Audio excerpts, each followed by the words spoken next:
On PM Express tonight, many radio stations still remain shut down. In particular, Radio Gold and XYZ have been shut down and remain shut down, and they've been off air for the last few weeks now. The question is, there have been several protests after that decision was taken. One, yesterday, many MPs, civil society groups, political elements, staff of the two stations hit the streets protesting, but is the protest justified? We'll be looking into it. We know that there's been a one-week ultimatum issued to the NCA by the protesters to reopen all the radio stations after the demonstration yesterday. And it follows a protest by the staff of the radio station, XYZ, and also Radio Gold and pressure groups. This particular pressure group formed in the wake of the closures. They call themselves the Free Media Vanguards. They led the protests yesterday. Now, the group describes the NCA's action as an abuse of its powers and a suppression of freedom of expression. But is that really what it is? Freedom of speech, freedom of the press? We'll be looking into this closely tonight. Now, leading members of the opposition National Democratic Congress, they joined the protest yesterday to demand the reopening of the stations. Remember, the two stations are pro and NDC stations, and so that explains why they were there in their numbers. Now, the NCA on May 9th, and this is the background to this, closed down the two stations for non-compliance. Why? Because they say they have not paid their, they violated the terms of their authorization, call it a license. Now, while the companies affected by this shutdown may submit fresh applications, it will be deemed to be applications that will be considered right from the onset. You're deemed not to have a license, and so you must apply afresh. The NDC describes as a politically motivated the decision taken by the NCA. Fundamental question remains: the protests that we've seen and the one that we saw yesterday, the massive one, are they all really justified? And what is the justification for this? And we seem to forget that XYZ and Radio Gold are still off air. Radio Gold in particular, because of the history that they have. And so, at what point will this be lifted? The protests have been yielded much. So the organizers will tell us what difference has it made and how do we proceed. The NCA says I'm enforcing the law. The civil society groups have condemned it, say it's arbitrary. Is there a middle ground? Join us after the break.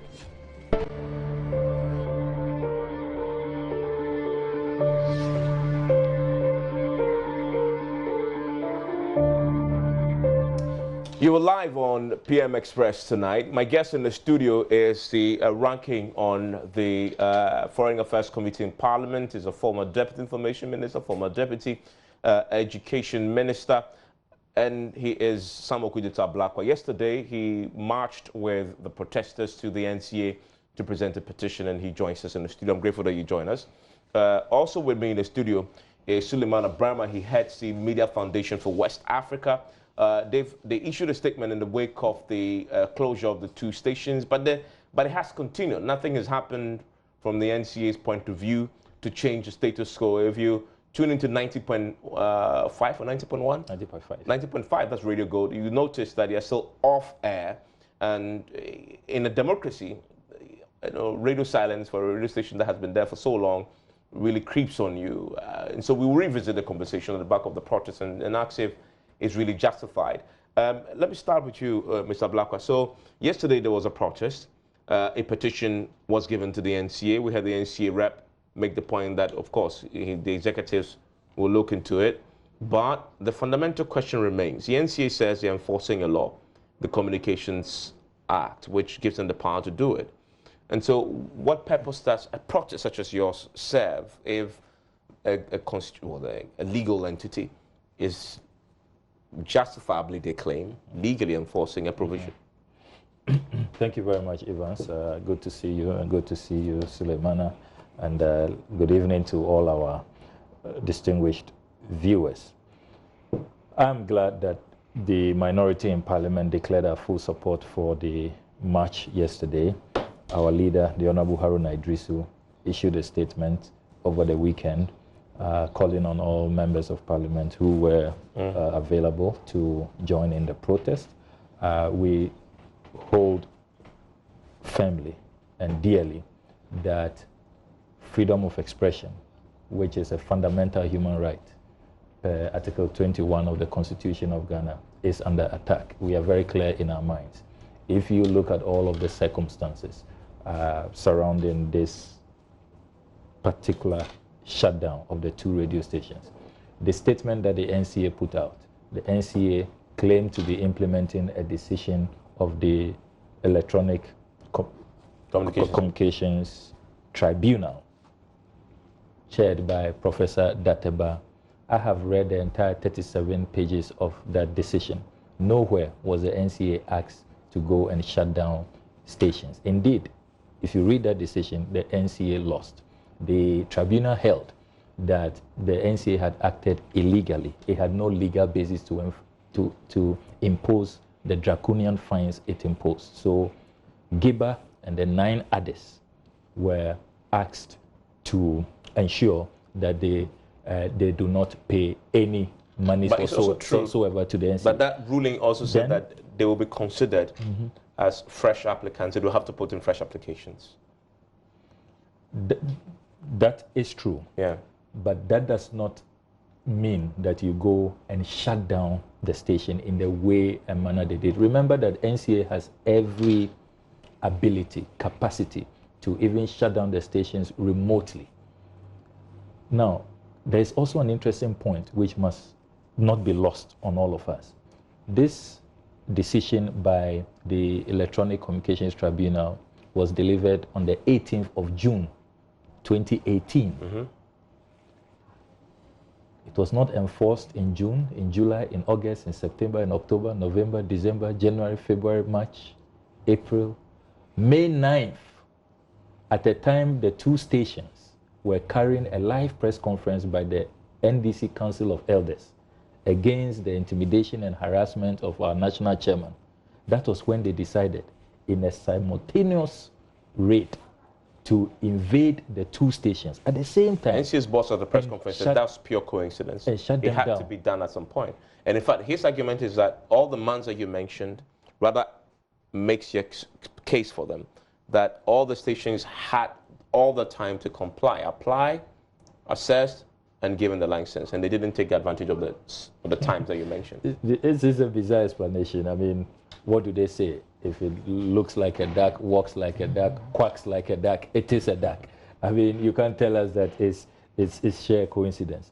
When your own chronology you put out, the NCA's own chronology, especially about Radio Gold, they say, if you read chronology 18 and 19, that Radio Gold had taken steps to make good their obligations, but they declined because of the pending case.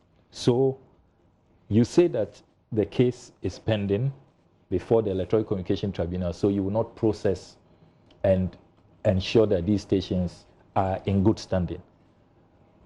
Why do you take them by surprise? When the Electronic Communications Act requires of you to even give notice, 30-day notice, you violated that.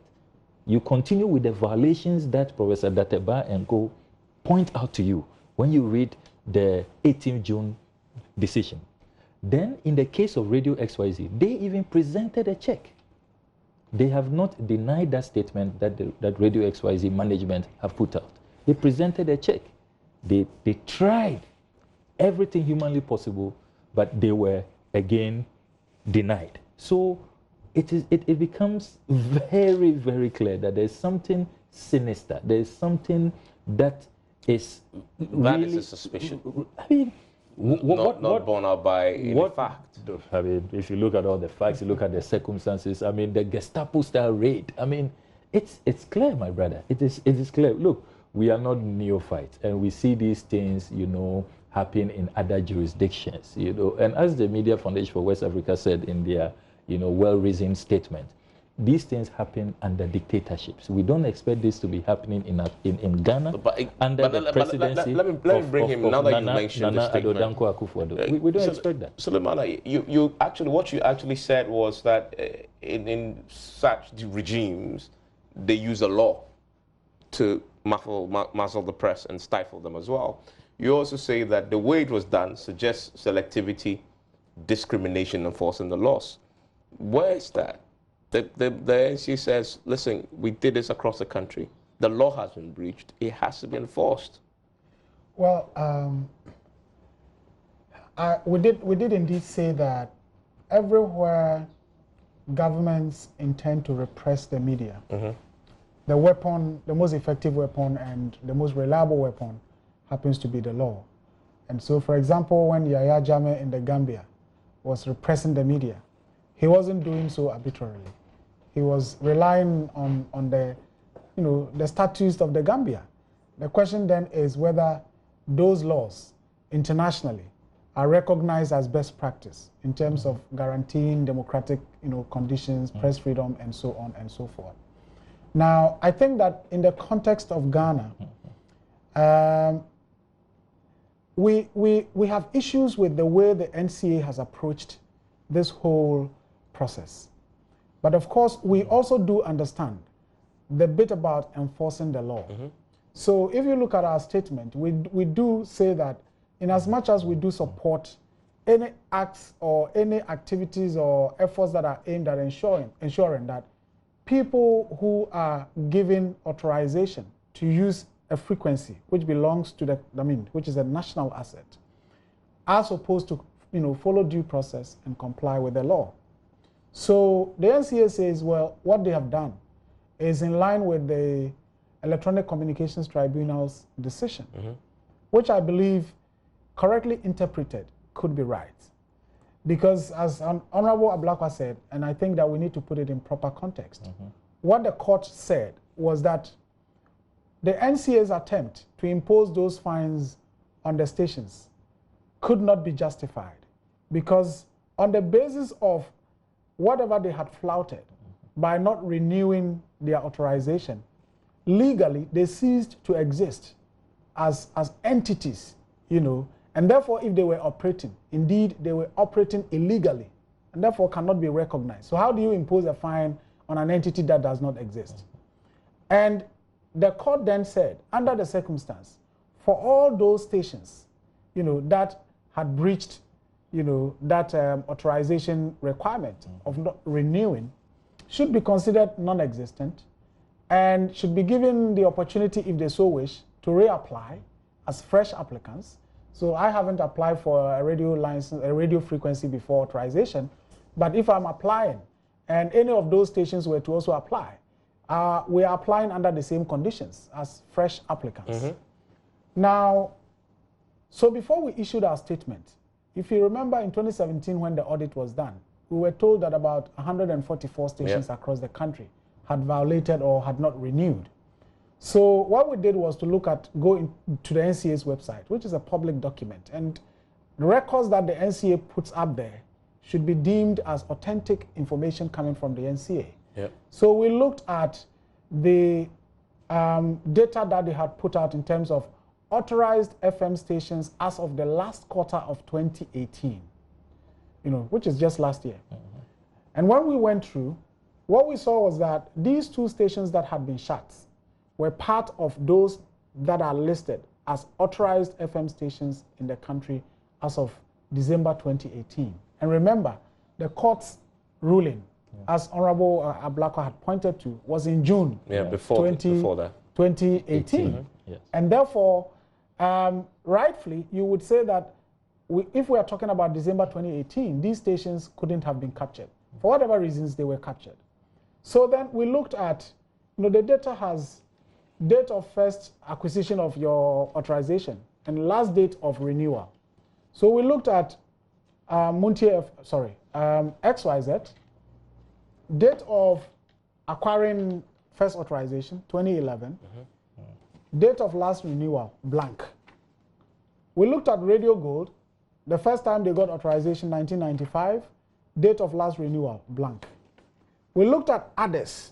So for example, if you look at your stations here at Dome FM and a number of them, you would see date of last renewal, 2016, 2017, 2015, and it's supposed to be renewed every five years. So if a station was renewed in 2016 then the next time of renewal will be 2021. Yeah. So our interpretation was, well, so for all those stations that indicates date of last renewal blank, you know, it means that they haven't renewed, and if they got their authorization more than 5 years ago, it means that they are part of those that the court said should be deemed as non-existent. Yeah. And for Accra alone, we did count over 25 of such stations that date of last renewal was blank. Some of them dating back as far as 2004, 2002, 2005, 2006, and so on and so forth. The question we then ask ourselves is, what is the modality in determining which one should be closed and which ones should be allowed to operate? So one option was to say, okay, if you acquired your license in 1995, then it means, you know, your due date has elapsed for multiple years. So maybe they start from 1995 on and on and on and on. But we looked at the two, Radio Gold 95, XYZ 2011, and in between, there are a number of stations that, you know, the data shows have not renewed, unless the NCAs would come and acknowledge that, oh, sorry, the data that we have there contains errors. But otherwise, we have a list of stations in between that have not renewed. So indeed, I did speak to the NCA's corporate affairs, I don't know whether it's corporate affairs or PR director, whatever the title is, what the criteria is. So why shut down this, why shut down that, not shut down that? So it was like, oh, since we started the audit, more than 30 stations have been shut down and so on. I said, fine, but what is the criteria? What determines which ones you shut down and which ones you leave? Because your own data indicates that there are several of them. In Accra alone, we counted close to 30 of such stations, 2002, 2006, 2005, many of them, which are technically due for renewal, and your database shows that they've not renewed.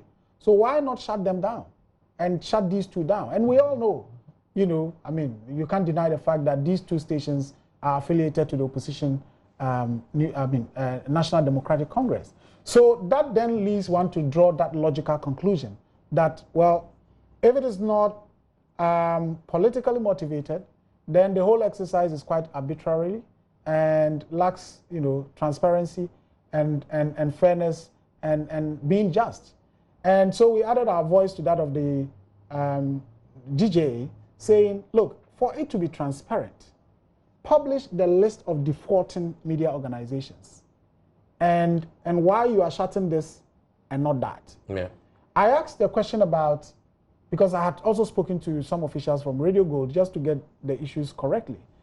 And they had said, well, we tried to renew and we made efforts, the NCA didn't cooperate and so on. I asked the same question to the NCA and they said, well, at the time we got those documents from Radio Gold, they themselves were in court with us. And so we thought that, well, let's wait till the court case is over. And I said, well, but the court case was over since June. Why haven't you taken steps to, you know, sort of accept whatever had been presented and to get them through the process? And the response was, well, the court had said any station that had not renewed ceased to exist. And therefore, you cannot at that point then be submitting documents for renewal, but rather it should be documents for fresh application, which was not what was submitted to them. And then it gets back to the question. Therefore, if the court had said all those that were due for renewal and had not done so ceased to exist, and if they were operating illegally, and you decide that it was May 9th that you were going to act on all of them, then we expected to see all of them being shut down. You know, so one can really not understand what the procedure is, and I think that it lacks the transparency. And given who these two stations are, well, one can only draw that logical conclusion that is either politically motivated or, you know, there is something else that we don't know. So Okudzeto Ablakwa, so you hit the streets tomorrow because of this. Did he achieve anything? Because in spite of all this, he's been made, yes. But having said that, and maybe to touch on briefly before Honorable comes in, you see, we are a country of laws. And I think that if there is any problem why this country is struggling in terms of our development, is just the fact that people would want their interest to be catered for, regardless of what the law says. Because I'm at pains, and I'll be happy to listen to Honorable Okudzeto Ablakwa to justify why they thought, you know, the demonstration they went and the demands they are making are justified. If indeed they know that these two entities really breached the law. Because I spoke to an MP friend who has a radio station, and he said, oh, my station has been shut down. And I said, but why were you operating without renewing your license? You know, so I'll be happy to know, because he's also a member of parliament, and their fundamental function is to make laws. Absolutely, and they make the law. Yes, and you make the laws. Yes. So if the laws are being broken, and you know are part of those making the demands that no, we've broken the law, but let the station operate, I would be happy to know. Yeah, I mean, but that's a fundamental question. This is a law that was passed by Parliament in 2008. Subsequent regulations to empower it and make it more specific. It says if you don't have an authorization, you cannot operate. The ruling says you're deemed to be fresh. So an illegality has been committed here. Well, I think that first of all, it is important for us to set out the larger principles for which we demonstrated yesterday. I told you at the beginning of the program that the demonstration was to defend free expression, press freedom.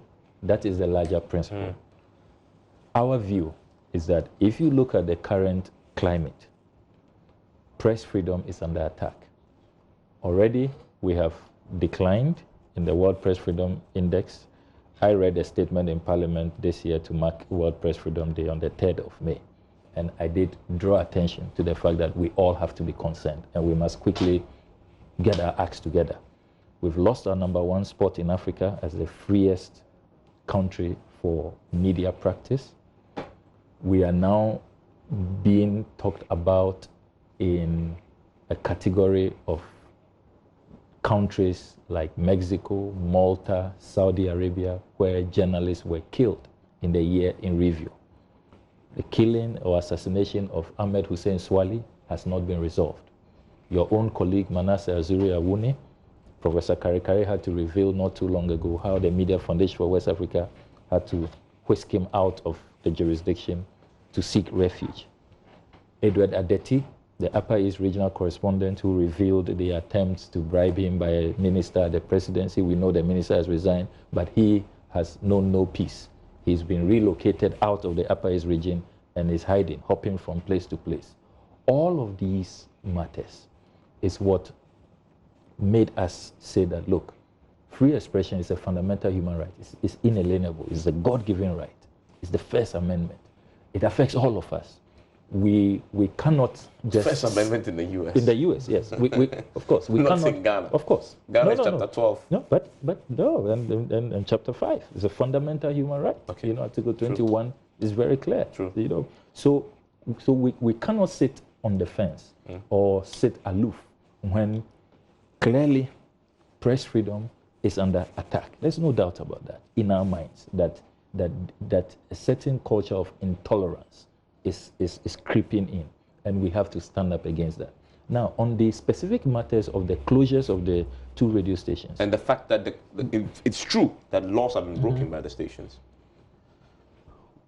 Look, I must state ab initio that as a lawmaker, I will not solidarize with anybody who breaks the law. Then what is the essence? Then I have no basis to remain in Parliament. I should just get out of that house. You know, I'm not even worth the seat I occupy. If we go make the laws and we expect people to break it, and then we will jump in the defense of those who break the law.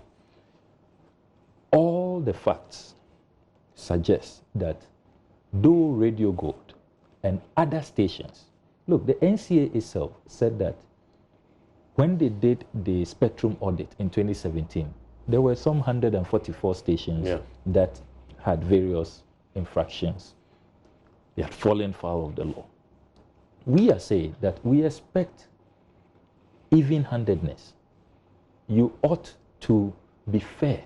Remember Article 23, it imposes a duty on public officers to exercise their mandate in a fair, candid, and reasonable way. That is not what we see. If you are closing down all the stations, all 144 who are falling foul, do it. That's why we said that publish the list. Don't let it look as though you are muzzling dissent. You are targeting a certain section of the media that do not belong to your stable, and you do not want to have them operate. And let's remember the MPP versus GBC case in 1993. Which the sitting president... The sitting president was cancelled in that case. And Francois JSC, I have that decision here. Francois JSC said that, look, we must watch these tendencies where the media will not be pluralistic, will not be balanced, because that is how one-party states begin. That is how dictatorship begins.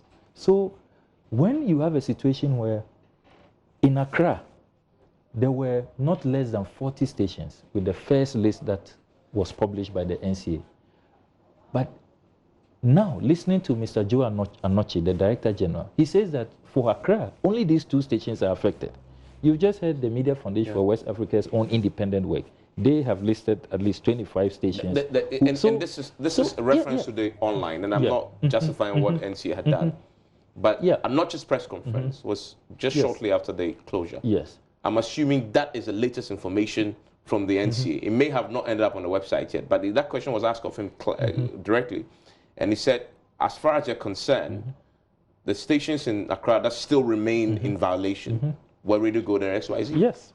So the list you're asking, that's the list. I heard him say that. That's the list. I'll come to you on that. Now I just wanted to wrap up. But how can that be the list? What happened? Because between 2017 September, when you published the list of 144, you stopped all others. At least that's what you told Radio Gold and Radio XYZ, that there's a pending case. You've taken us before the Electronic Communication Tribunal. So let's wait for the outcome. How is it that whilst you closed the door at Radio Gold and Radio XYZ, others were able to regularize so that now only these 2 stations, if it is true that all the others have, you know, have fulfilled their obligations. How is it that he also said that only Radio Gold and Radio XYZ, he also said shut some the door of these stations in their face by themselves closed down. Just some of these stations by themselves closed down. Radio Gold and XYZ remain operating. That is why we in the minority support the GJ, GIBA, and the Media Foundation for West Africa for a full disclosure. You see, our challenge has been that people have on my Facebook, some have criticized that they thought that I would rather have summoned the communications minister or the Director General of NCA as a member of parliament. Why do you opt for the street? As though, you know, the right to protest is no longer, is a right that members of parliament cannot enjoy. You know, so I disagree with that view. But why do you disagree? But you understand where they're coming from? We're giving you a power to act beyond protest. Yes, but it's not mutually exclusive. Okay. Remember that as a May 9, when this decision was when this Gestapo-style raid was carried out, Parliament was on recess, and we are still on recess. Will this happen when you resume next week? Yes, the minority leader has served notice that we will be summoning the communications minister. We will be demanding the full list. We want full disclosure. They ought to be accountable. We must know the 144, and indeed, we want to also know the status of all media organizations in our country. So that is one. Then 2, there's even a more fundamental issue. Article 1623. which talks about there shall be no impediments to the establishment of private press or media, and in particular, there shall be no law requiring any person to obtain a license as a prerequisite to the establishment or operation of a newspaper, journal, or other media for mass communication or information. This provision, candidate Akufo-Addo, or then lawyer Akufo-Addo, who represented Dr. Reku Brebe in the Radio I case, held the view that we don't need authorization. We don't need, unfortunately, he lost that case 4-1. But he raised an issue which has to do with, should the NCA, even if there should be any form of authorization or regulation, should it be the NCA, when Chapter 12 talks about insulating the media from governmental control? So philosophically, shouldn't this whole authorization regime be under the National Media Commission, where the appointment processes and all of that, the representation on the National Media Commission is different from the NCA, where you have just direct appointments, government appointees. Those are fundamental issues that we want to raise. And some of us we are considering our options, either we will go to the Supreme Court for interpretation or seek amendments of this particular clause? No, yes, of this particular provision, and also the fact that the NCA is currently undermining the Constitution, is undermining the freedom and independence of the media by it having that authorization mandate. We think that that duty should be hived off and given to the NMC because of this clear, cases of, bias that we are seeing. Except that you've noticed, you've acknowledged that Nanado's lawyer lost a similar case at the Supreme Court, and so it's already been settled. Well, you see, that was not a substantive case. The substantive case was that there was no need to be licensed at all. That's what you'll be arguing if you go to the Supreme Court yourself. I would be looking at the role of the NCA in authorizing that if there should be authorization, it should go to the NMC and not the NCA. Okay. Because the NMC exists to protect the media in Ghana from governmental control. But where you have direct appointees, the Director General, Joan Nochi, the Chairman of the Board, Kwekuse Chiado, and all the other board members are all appointees of the President. I mean, and we are deceiving ourselves that in Ghana we have independence and freedom of the press, and the media is insulated from governmental control.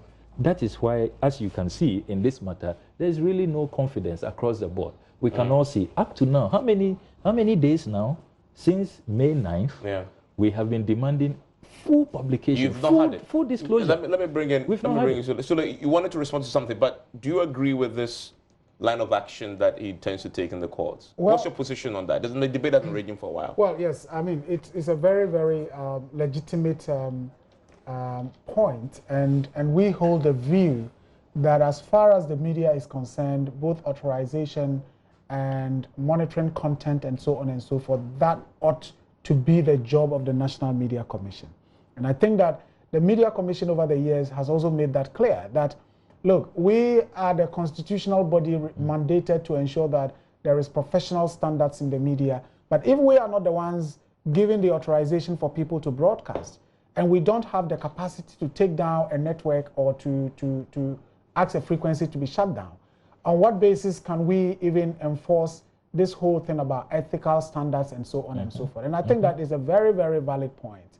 And in many countries, once there is a media regulatory body, it is not just the press, where the Media Commission can look at Daily Graphic and then read the content and say, well, look, this is unethical and this is ethical.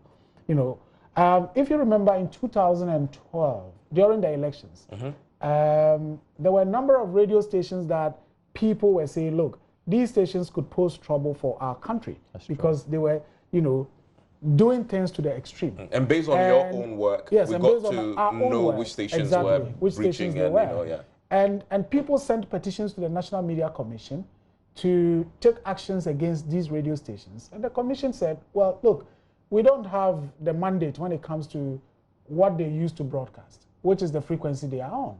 It is only the National Communications Authority that can act. And at that point, I think they conveniently had an arrangement with the National Communications Authority to be able to send out messages to, sort of warn some of the media organizations about certain actions that could be taken.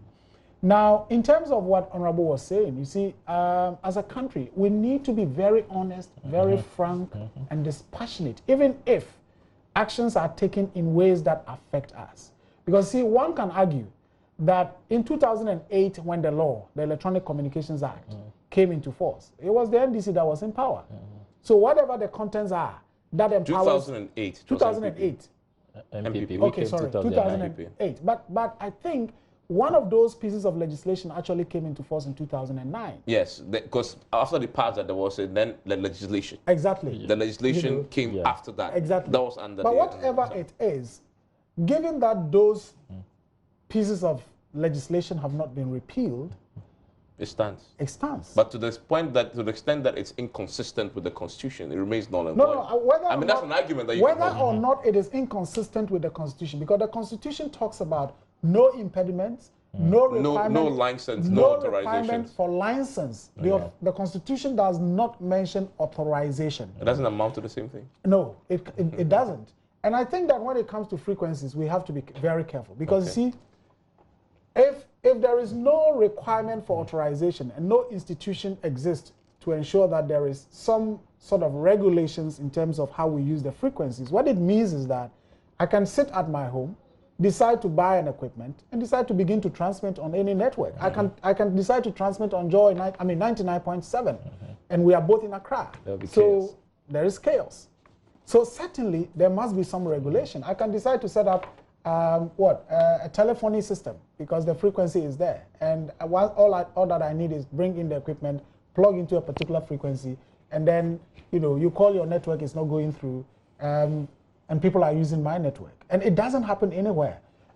People have talked about even our aviation system using the same frequencies and so on and so forth. And therefore, if people are allowed that anytime you want, just plug into a particular frequency and start using it, there are national security implications and so on and so forth. And to that extent, I think that when the Constitution talks about no requirement for license, it cannot be equated to mean no requirement for authorization. But again, I think the fundamental point is if the NCA is bent on enforcing the law, and it did not do so in July 2018 all the way to December, or if it did so, what we would have been expecting for those that regularized the claim would have been that at some point we would have seen this network is off. And after a while they are on. And the reason for being off is that the court had said they were operating illegally. Maybe but we didn't monitor, so we didn't. No, I don't think so. I mean, there are stations that we all know about, prominent stations.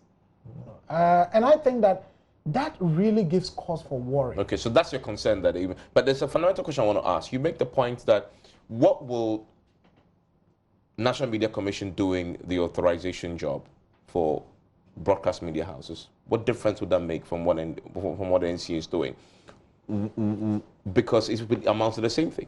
No, it doesn't. You see, today if a radio station is, let me, for lack of a better word, say misbehaving, or decide to be broadcasting content that is promoting terrorism, for example, and inciting people to act violently in our country, the NCA, on the basis of that content, would not have the power to say we are shutting you down, because content issues are the preserve of the National Media Commission.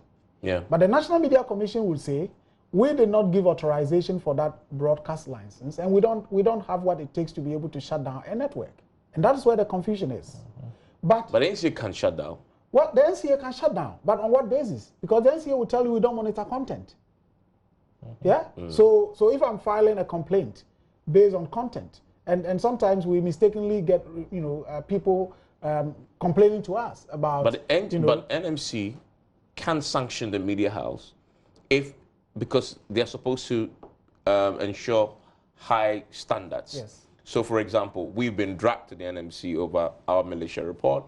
They can pronounce and demand that we sanction us, in essence, for that content we put out. So that can be done. Yes, for the content you put out, that can be done. But when it comes to, the frequency on which, let's say, Joy FM is broadcasting has to be taken off, that has to go back to the National Communications Authority.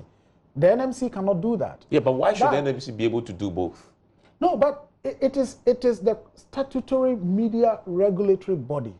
It is the institution that is charged with ensuring that there is the highest journalistic standards. But how do they ensure that if they don't have the capacity or they don't have the mandate of giving out the frequencies that people can broadcast, and if they so wish, taking it down? But it's interesting point you raise. Because you almost seem to suggest that the NMC should have the capacity not to only sanction abuse of content, but shut the station down if it deems that it's necessary. If you remember, but isn't that what you're criticizing that the NMC had done? The NCA had shut them down. No, you see. But not for content violation. For breach of terms of the license. My only problem with the NCA now is the whole opacity around how they implemented this. Okay, you think NMC will do a better job? Well, there are issues because you see, one honorable was talking about the composition of the NCA board and all of that, appointees of the president and all of that. Well, perhaps at this stage there is also a bit of issue with NMC, because exactly. The appointee of the president is the chair, and the president or the government can replace that appointee. It happened under President Mills, when an appointee representing the president was changed at some point.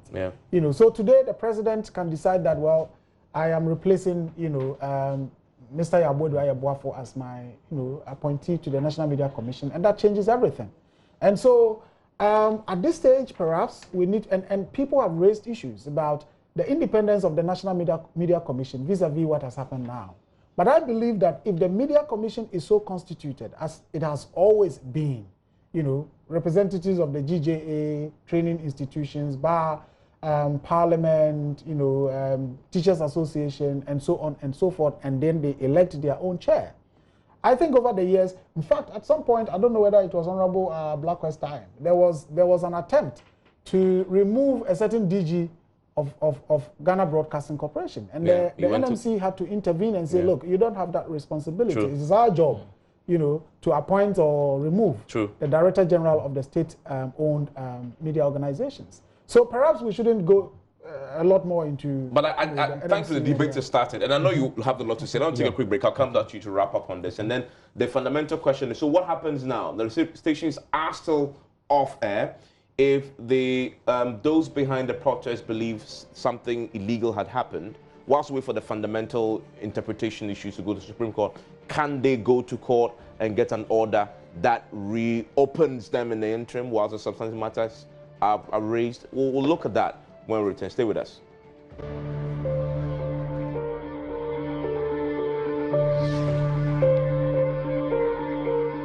You heard the conversation that we're having today on the back of Okudzeto Ablakwa's desire to get an interpretation on this. And the debate is quite fascinating. It's been happening for a while, but I guess this appears to be the tipping point. Sam, you have something to say on the back of what Sulemana Braimah had suggested? Yes, I wanted to point out the clear difference if the authorization is shifted to the NMC. Because if you look at Article 166, which spells out the representation of the National Media Commission, you have one representative each nominated by the Ghana Bar Association, the publishers and owners of the private press, the Ghana Association of Writers, and the Ghana Library Association, the Christian group, that's the National Catholic Secretariat, the Christian Council, and the Ghana Pentecostal Council, the Federation of Muslim Councils and Ahmadiyya Mission, the training institutions of journalists and communicators, the Ghana Advertisers Association, the Institute of Public Relations of Ghana, the Ghana National Association of Teachers, 2 representatives nominated by the Ghana Journalists Association, 2 persons appointed by the President, and 3 persons nominated by Parliament. This is the composition of the National Media Commission. So you see that no one entity has an overriding influence. So even with chairmanship, it's this the representatives meet, and at their first meeting they elect amongst themselves who should chair. I recall when I was at the Ministry of Information, our first NMC chairman was Kabra Blea here. We all know that his views ideologically is more, you know, right of center. If President, not necessarily aligned to yours. Yes. So if President Mills was to appoint a chairman of the Media Commission, it wouldn't have been him. It wouldn't have been Ambassador Ami here, though we all have enormous respect for him. He's my good friend. I admire what he's achieved for our country, for press freedom and all of that. You know, so that's the difference. And with this composition, Article 162, which says that freedom and independence of the media are hereby guaranteed. You'll be giving effect to this, to the letter and the spirit. Whereas NCA, the president directly appoints the director general. He appoints every member of the board. And he appoints the chairman. They are political appointees, political operatives. So that's the difference. So the current authorization regime under a mandate of the NCA undermines independence and freedom of the media. And that is where I think that we need to take a second good look at this current arrangement. It does not help, and it just, you know, creates room for all of these manipulations that we are beginning to point to. So the demonstration was yesterday. Did it achieve anything? Yes, you see, demonstrations are to highlight a problem and to draw attention and to ensure that there is a discussion. So now nobody can say that they have not heard.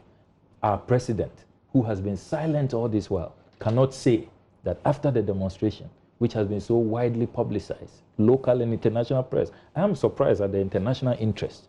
You know, it's all over us. BBC, Reuters, Washington Post, all over even the international atmosphere now, it's very alert to anything that happens to the press because of recent happenings with the Khashoggi murders, the several guys who have been jailed in. You're right. So there's a certain sensitivity to that question. And you see, that's why I say that, look, the president ought to be speaking. The president ought to be taking action. These are his appointees.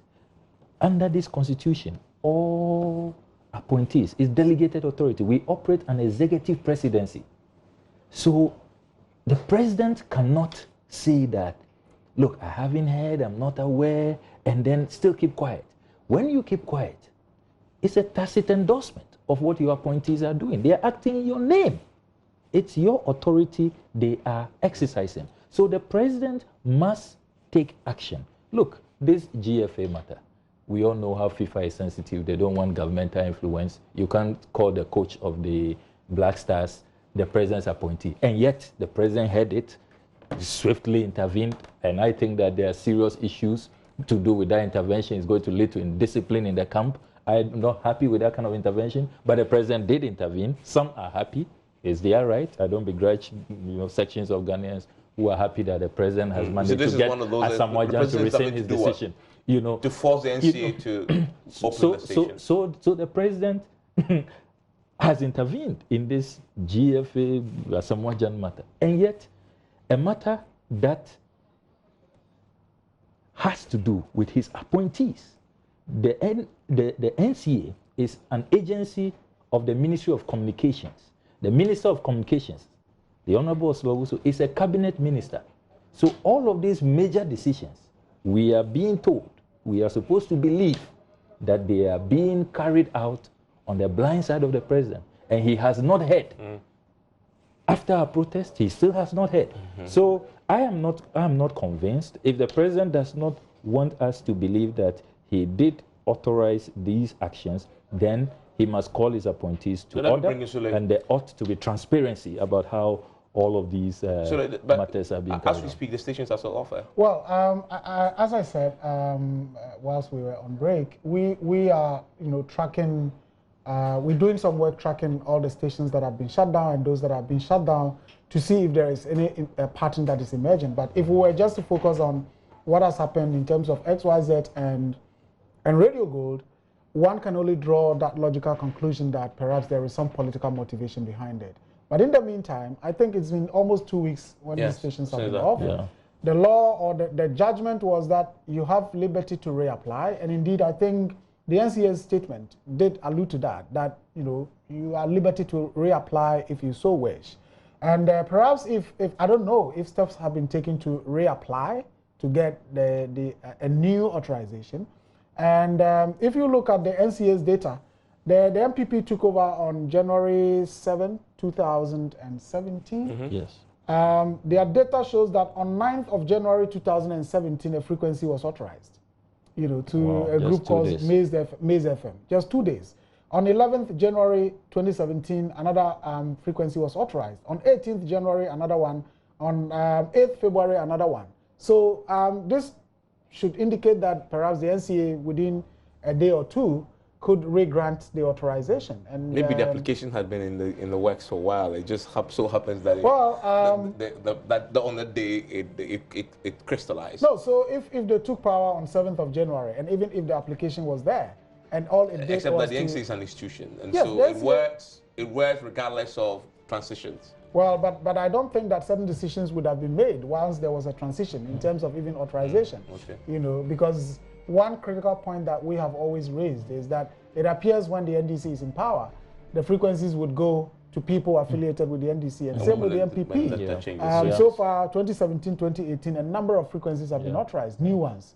And so the question is, who are those getting it? Well, so my conviction is that maybe within, if they had taken steps to reapply, as the NCA said, and as the law, the judgment said, maybe they would have been on air for some time now. What I hope would not happen would be for the NCA to say, yes, you have reapplied, we are at liberty to grant or not grant, first of all. Which is what you've said, actually. Yes, you've said that. We said that already. They've said that. In the case of Radio Gold and XYZ, to exercise that discretion that, well, we are deciding that we are not granting. Or even if they grant, the other thing is, well, we give you another 109 points, whatever it is. You know, and that would perhaps worsen this whole already bad situation. Idea that people have. Thank you very much. Sam, wish you well in your attempt to get the court involved in this. That's it for News 9. And tune into Radio Go tomorrow and see if they're back on air, but they've been off air for a while. Join us again next week for another edition of PM Express. My name is Evans Spence. Enjoy your evening.